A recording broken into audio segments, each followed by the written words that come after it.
Ichabod Crane was the schoolmaster of Sleepy Hollow. His tall body, flat, thin head, and long nose made him look like a weather vane on a pole. His hands dangled out of his sleeves, and his feet looked like shovels. People in the hollow used to speak about ghosts and goblins. Ichabod was most frightened by the tale of the headless horseman. When walking at dusk, he imagined goblins' eyes out of fireflies and heard witches' screams and hoot owls' cries. Ichabod liked the beautiful Katrina Van Tassel.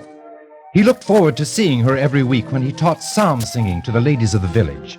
Ichabod decided to court Katrina, whose father, incidentally, was the richest farmer in the valley. Ichabod pictured himself married to Katrina and owning the ripe treasures of the farm.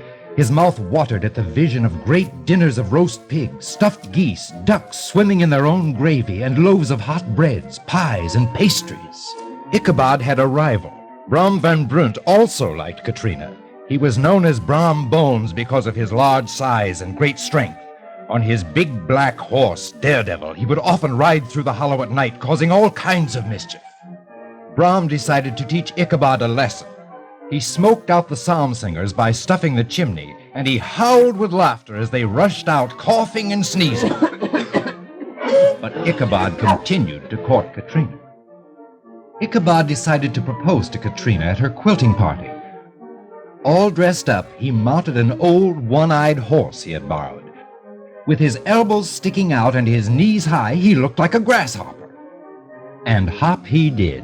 He was the life of the party, eating, drinking, talking to the ladies, singing, and dancing most of the time with Katrina.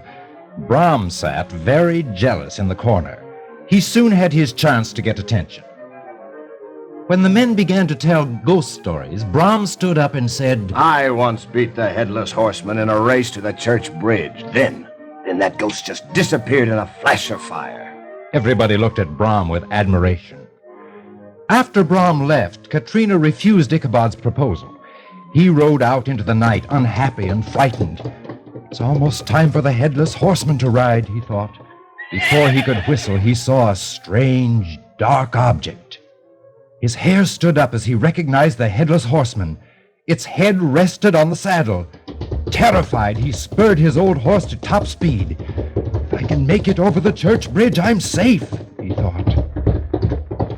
Crossing the bridge, he turned with relief, but the monster, instead of disappearing in a fiery flash, reared up and flung its head at him. Ichabod saw that it was too late to duck. Next day, the old horse returned, but without Ichabod. The villagers searched, but all they found was his hat near the church bridge. It was covered with the remains of a shattered pumpkin. Ichabod was never found. Shortly after, Brom Bones married his Katrina in a big, happy wedding.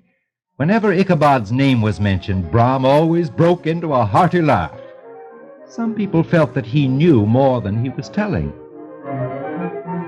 "Ichabod's alive in New York," said a farmer many years later. "He became a judge after the horseman scared him off." But the ladies of the hollow said, no, the horseman carried him away to the spirit world.